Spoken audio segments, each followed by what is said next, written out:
everyone, I am here for the very last round of F1 Academy with last year's champion, Abbi Pulling. It's so great to see you and to see you back around the paddock. How do you feel coming back as the champion?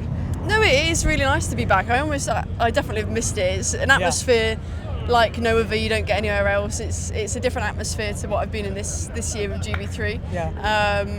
And I just love it. You can't beat an F1 weekend. Yeah, you can't, right? It's like, and especially here, did you get to do Vegas before, or is this your first time in Vegas? I've been to Vegas, so being able to come here, it's quite we call it a bit of a show. It's definitely more showy than any other Grand Prix. So it's brilliant to be here, be a part of that, be able to see the season finale. It's quite close as well. So we'll see who ends up on top. Yeah, so for everyone who followed last year, you were not only the champion, but I think a pretty big fan favorite as well. People were very excited to see you move on to the next round.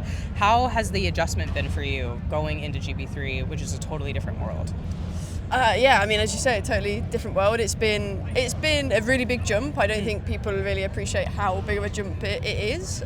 These cars have no downforce at all. They have a little bit, but compared to what I raced this year, sure. You can corners that were a break, or a big lift in the F4 car, F1 Academy car. In the GB3 car, it's completely flat or pretty much flat out.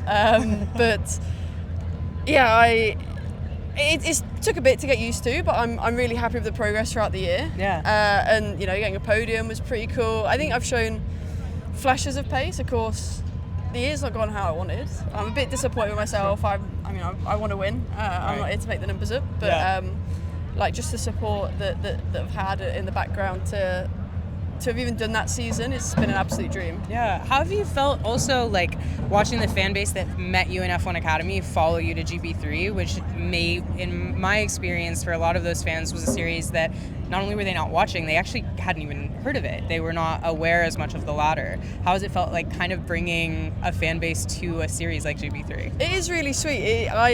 There's people that follow me on after F1 Academy, and most especially Netflix. After Netflix, it had a really big boom.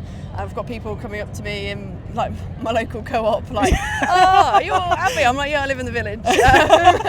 Just your village girl. That's a really strange feeling. I went to Queen's in London. I went to the tennis, and someone came up to me and went, "I've never watched F1 before, but because of F1 Academy and the Netflix doc, I watched it and I absolutely love motorsport now." So it's getting people like that you've inspired and you've touched in, even if it's just a little way, just one more viewer or one more female watching the series and motorsport in general. There's no doubt it's having an impact around the world. Yeah, and I think also curious for you too, because I think sort of the archetype of what we expect a woman in racing to be has changed, and I think the last 3 seasons of F1 Academy have been a big part of changing that. So for yourself, you feel you have a good personal sense of style, a good way of kind of dealing with your emotions. You kind of hold yourself really well. I don't know. I'm quite an emotional person. I get quite angry. I just hide it quite well. You're actually, I'm crashing out whenever the cameras are off. I'm normally pretty stressed. So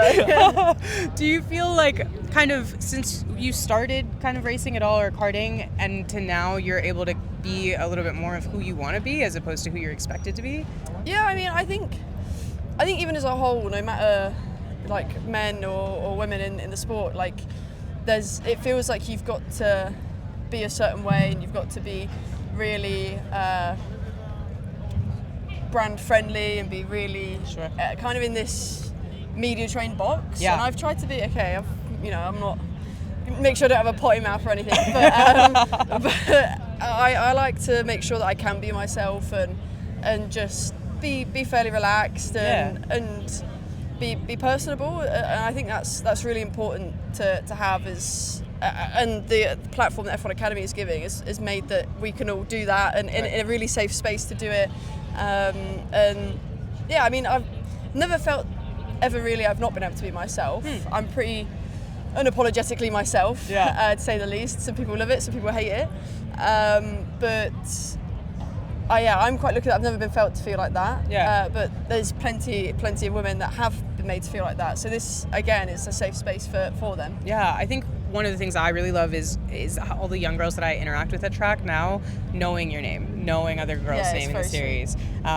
and seeing like, oh, have you met Abbi? Like, is she cool? Like, yeah, she's really nice. Well, I'm maybe a bit biased, but I think I'm pretty cool. I know, you heard it here first. Abbi Pulling says Abbi Pulling is cool. Put that on a shirt. And also, something I'm curious for you also is like, with F1 Academy winning the championship, does that open a completely different world of your career for you than you would have had if it weren't for the series? I mean, definitely. GB3, I wouldn't have competed in it if it wasn't for F1 Academy and winning that and getting that prize. There's no hiding. I can't afford it on my own. Yeah. You know, me and my family, we're not, you know, struggling in any way in that sense. But when it comes down to motorsport, it's a completely different world. Sure. You know, we can afford to, you know, pay bills and to put food on the table. We're very privileged in that sense.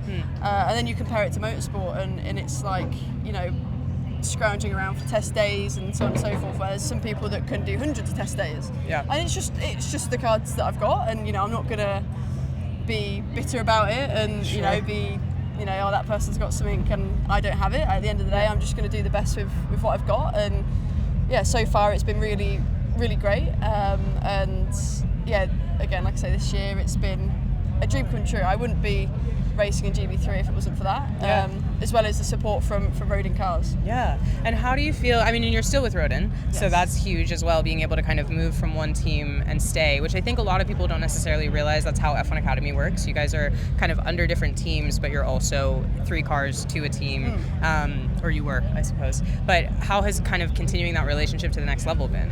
Yeah, I mean, they're a super professional team, really nice people, and also British based, so for me it's perfect. So supportive, and especially Ben Huntingford, who runs it as well, kind of on the UK motorsport side, and then David Dicker, who's Rodin Cars based in New Zealand. Like so supportive, and really pushing to help me do well, and just a really big level of mutual respect. I think that's a really important thing in motorsport, and it's really hard to find sometimes someone that believes in you just as much as, you know, you believe in yourself. Yeah. And having someone, you know, give you that confidence and say, no, you've got this, like you can do it.